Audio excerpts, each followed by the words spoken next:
नमस्कार दोस्तों, आप सुन रहे हैं झोली बाबा की कहानियाँ डब्बू के साथ। और आज की कहानी उत्तर प्रदेश के सबसे मशहूर शहर लखनऊ की। लखनऊ, जिसे लोग नवाबों के शहर के नाम से जानते हैं। ये शहर अपनी तहजीब, अच्छे खान पान, मुस्कुराहट और जिंदा दिली के लिए जाना जाता है।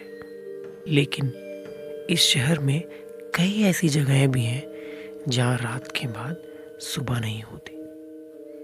आज की कहानी लखनऊ के एक बहुत ही famous station Charbagh railway station की है और एक ऐसे बच्चे की है जो आज भी वहाँ अपनी माँ का इंतजार कर रहा है। इस कहानी को सुनते वक्त अगर आप अकेले हैं तो एक बार जरूर पीछे मुड़कर देख लें। ये कहानी है आशीष और पूनम की।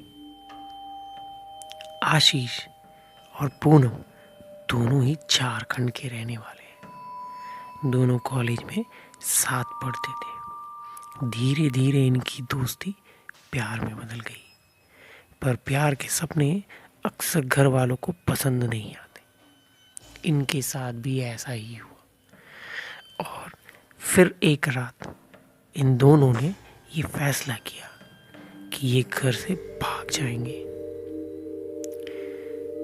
जेब में पैसे कम थे, इसी वजह से बिना टिकट्स के ही ये दोनों एक ट्रेन में बैठ गए। ये ट्रेन दिल्ली जा रही थी, लेकिन किसी कारण से इन्होंने अपनी यात्रा को बीच में ही रोकने का फैसला किया और ये रात के वक्त लखनऊ के चारबाग रेलवे स्टेशन पर उतर गए। आगे जो हुआ वो बहुत ही दिल दहला देने वाला था। इन्होंने सोचा भी नहीं था कि शायद इनके साथ कुछ ऐसा होगा। रात के 2 बज रहे थे। बिना टिकट ये दोनों चारबाग रेलवे स्टेशन पर घूम रहे थे। स्टेशन पर भीड़ भी बहुत कम थी और स्टेशन की लाइट्स हल्की हल्की सी फ्लिकर कर रही थी। आशीष ने सोचा कि गेट पर अगर टीटी कम हो जाए और पुलिस थोड़ी कम लगे तो वो चुपचाप गेट से बाहर निकल जाएंगे। लेकिन इनकी किस्मत को तो कुछ और ही मंजूर था। 2 घंटे बीत गए, इन्हें बाहर निकलने का मौका ही नहीं मिला। तभी एक पुलिस वाले ने आकर इनसे कहा, प्लेटफॉर्म पर सोना मना है, या तो वेटिंग हॉल चले जाओ या फिर 1 नंबर प्लेटफॉर्म पर जाकर रहो, यहाँ मत रहो। टिकट्स नहीं थी इनके पास, इसीलिए इन्होंने सोचा कि हम रेलवे लाइन के किनारे किनारे चले जाते हैं, शायद आगे कोई रास्ता मिल जाए। उस रात हल्की ठंडी थी। तभी पूनम ने कहा, आशीष मुझे प्यास लग रही है। तो आशीष ने बैग से बोतल निकाला और उसे पूनम को पकड़ा दिया। जैसे ही वो थोड़ा आगे बढ़े, उन्हें हवा में एक अजीब सी खुशबू महसूस हुई। ये खुशबू फूलों जैसी थी, लेकिन रेलवे पटरी के किनारे कहीं कोई फूल का पौधा नहीं था। तभी इन्होंने देखा कि एक छोटा सा बच्चा गंदे कपड़ों में लिपटा हुआ रेलवे पटरी के बीचों बीच बैठा हुआ। उसे देखकर आशीष ने कहा, बेटा यहां मत बैठो, ट्रेन आ जाएगी। ऐसा कहने पर वो सर उठाकर सिर्फ आशीष को देखने लगा। वो कुछ बोल नहीं रहा था। उसकी आंखें एकदम काली थी। आशीष को थोड़ा गुस्सा आया। उसने गुस्से में कहा, हट जाओ यहाँ से वरना मर जाओगे। पर पूनम उसके पास चली गई। उसने उस बच्चे को उठाकर पटरी से साइड किया और उससे पूछा, पानी पियोगे? उसने केवल हाँ में सर हिलाया। वो बच्चा पानी पीने के बाद भी उन दोनों को ही देख रहा था। और फिर अचानक वो एकदम से खड़ा हो गया और पटरी के दूसरी तरफ भागने लगा। पूनम ने उसे रोकने की कोशिश की, लेकिन वो नहीं रुका और अगले ही पल धीरे धीरे वो अंधेरे में गायब हो गया। आशीष ने भी उसे रोकने के लिए आवाज लगाई, अरे ओ बाबू, लेकिन कोई जवाब नहीं आया।